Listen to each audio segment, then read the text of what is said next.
कभी सोचा है कि ऐसा कैसे हो सकता है? मतलब किसी चीज की कीमत तो आसमान छू रही हो, लेकिन उसका जो सबसे बड़ा खरीदार है वही उसे खरीदना बंद कर दे। अजीब है ना?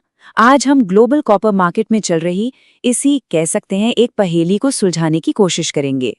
तो देखिए, यही है असली पहेली। एक तरफ तो तांबे की कीमतें सारे रिकॉर्ड तोड़ रही हैं और दूसरी तरफ है चीन, जो दुनिया में सबसे ज्यादा तांबा खरीदता है और उसने अपने हाथ जैसे पीछे ही खींच लिए हैं। ये हो कैसे सकता है? किसी इतनी जरूरी धातु की कीमत तब आसमान कैसे छू सकती है जब उसका सबसे बड़ा ग्राहक मार्केट से लगभग बाहर हो? चलिए इस पहेली को एक एक करके सुलझाते हैं। सबसे पहले ये समझने की कोशिश करते हैं कि आखिर तांबे की कीमतें इतनी ज्यादा हैं क्यों। जरा सोचिए, लंदन मेटल एक्सचेंज पर तांबे की कीमत $13,000 प्रति टन से भी ऊपर चली गई। ये कोई छोटी मोटी बढ़त नहीं है। नहीं, ये तो एक तरह का भूकंप है जिसने पूरे मार्केट को हिलाकर रख दिया है। तो सवाल उठता है कि कीमतें इतनी ज्यादा क्यों हैं, और दिलचस्प बात यह है कि इसका कारण आज की मांग नहीं बल्कि भविष्य की उम्मीदें हैं। हाँ, खदानों में प्रोडक्शन की कुछ दिक्कतें हैं जिससे सप्लाई कम हुई है, लेकिन असली कहानी तो ये है कि निवेशक और व्यापारी भविष्य पर दाव लगा रहे हैं। एक ऐसी दुनिया जो बिजली पर, ग्रीन एनर्जी पर और इलेक्ट्रिक गाड़ियों पर चलेगी, और उस दुनिया को बहुत बहुत सारा तांबा चाहिए होगा। बस इसी उम्मीद ने कीमतों को आसमान पर पहुंचा दिया है। अच्छा, अब कहानी के दूसरे हिस्से पर आते हैं और यहाँ आकर मामला सच भी बहुत अजीब हो जाता है। चीन, जो सबसे बड़ा खरीदार है, वो बाजार से गायब सा हो गया है। मार्केट के जो एक्सपर्ट्स हैं वो इसे डिस्कनेक्ट कह रहे हैं। मतलब ये कुछ ऐसा है कि थर्मोमीटर तो कह रहा है कि बाहर बहुत गर्मी है, लेकिन आप खिड़की से बाहर देखें तो बर्फ गिर रही है। कीमती जो कहानी बता रही है ना, जमीनी हकीकत उससे एकदम अलग है।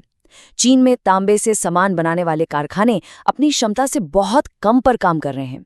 कीमतें आसमान पर हैं, लेकिन वो लोग खरीद ही नहीं। तो फिर चीन ने खरीदना क्यों बंद कर दिया? देखिए, इसके पीछे कोई एक वजह नहीं है, बल्कि 4 बड़े कारण हैं जिन्होंने मिलकर ये हालात पैदा कर दिए हैं। चलिए एक नज़र डालते हैं कि वो क्या हैं। तो चलिए इन वजहों को एक एक करके समझते हैं। पहली बात, चीन के जो खरीदार हैं वो कीमत को लेकर बहुत सेंसिटिव हैं।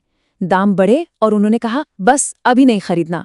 दूसरा, चीन का प्रॉपर्टी और कंस्ट्रक्शन सेक्टर, जहां तांबा बहुत इस्तेमाल होता है, वो पहले से ही दबाव में है। तीसरा, सर्दियों में वैसे भी काम धीमा होता है और ऊपर से ये आसमान छूती कीमतें, तो मांग और भी घट गई। और आखिर में जो ट्रेडर्स थे उन्होंने देखा कि चीन से बाहर ज्यादा पैसा मिल रहा है, तो उन्होंने तांबा वहीं बेचना शुरू कर दिया। मतलब इन सब ने मिलकर चीनी डिमांड के लिए एक परफेक्ट स्टॉर्म जैसी हालत बना दी। तो होता क्या है, जब रिकॉर्ड तोड़ कीमतें असल में शून्य मांग से टकराती हैं, नतीजा होता है एक बहुत ही अस्थिर और अनप्रेडिक्टेबल मार्केट। तो यहाँ समझने वाली बात यह है, अभी की जो कीमतें हैं वो आज की असल खरीदारी पर नहीं, बल्कि भविष्य की एक बहुत बड़ी कहानी पर टिकी हैं। ये कुछ ऐसा है जैसे कोई हवाई जहाज हो जो एक बहुत पावरफुल इंजन यानी भविष्य की उम्मीद के साथ तो उड़ रहा है, लेकिन उसमें फ्यूल यानी आज की मांग बहुत कम है। मार्केट भविष्य की उम्मीद और आज की कमजोर हकीकत के बीच में फंस गया है। और मार्केट एनालिस्ट भी यही बात कह रहे हैं। वो हमें आगाह कर रहे हैं कि जो कीमतें हम आज सुर्खियों में देख रहे हैं वो जमीनी हकीकत को नहीं दिखाती। ये एक तरह की चेतावनी है कि जो कुछ चमक रहा है जरूरी नहीं कि वो तांबा ही हो। इसका सीधा सा मतलब है कि कीमतों में एक बड़ी गिरावट का खतरा मंडरा रहा है। ये सब कुछ ताश के पत्तों से बने घर जैसा है।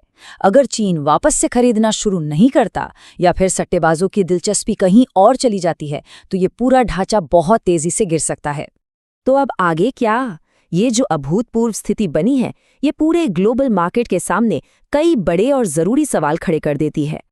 पहला बड़ा सवाल तो यही है, क्या सिर्फ भविष्य की ग्रीन एनर्जी वाली कहानी आज की कमजोर मांग के बावजूद कीमतों को संभाले रख सकती है? क्या निवेशक सिर्फ उम्मीद के भरोसे ही कीमतों को इतना ऊपर बनाए रखेंगे? और फिर आता है सबसे बड़ा सवाल, चीन का। क्या वहां की सरकार अर्थव्यवस्था में जान फूंकने के लिए कोई बड़ा कदम उठाएगी, जैसा कि उसने पहले भी कई बार किया है? सरकार का एक बड़ा पैकेज औद्योगिक मांग को फिर से जगा सकता है और इस पूरे खेल को पूरी तरह से बदल सकता है। और जरा तांबा बनाने वाली कंपनियों के बारे में सोचिए, उनके लिए भी ये एक बड़ी दुविधा है। वो अपने लंबे समय के निवेश के फैसले कैसे लें जब उनका सबसे बड़ा मार्केट ही इतना अप्रत्याशित हो गया हो? ये उनके लिए एक बहुत बड़ा जोखिम है। और ये सब हमें आखिरी और शायद सबसे जरूरी सवाल पर ले आता है। अगर रिकॉर्ड तोड़ कीमत का मतलब मजबूत मांग नहीं है, तो फिर इसका मतलब आखिर है क्या? क्या ये भविष्य की एक सच्ची झलक है या फिर एक खतरनाक बुलबुला जो बस फूटने ही वाला है? यही है तांबे के बाजार का विरोधाभास, और ये एक ऐसी कहानी है जिस पर आने वाले वक्त में पूरी दुनिया की नजरें टिकी रहेंगी। रिस्क सिर्फ मार्केट में होता है, प्लानिंग में नहीं। DGN कैपिटल मैनेजमेंट के साथ स्टॉक मार्केट, म्यूचुअल फंड और insurance. AMFI IRDAI certified. Your success our priority.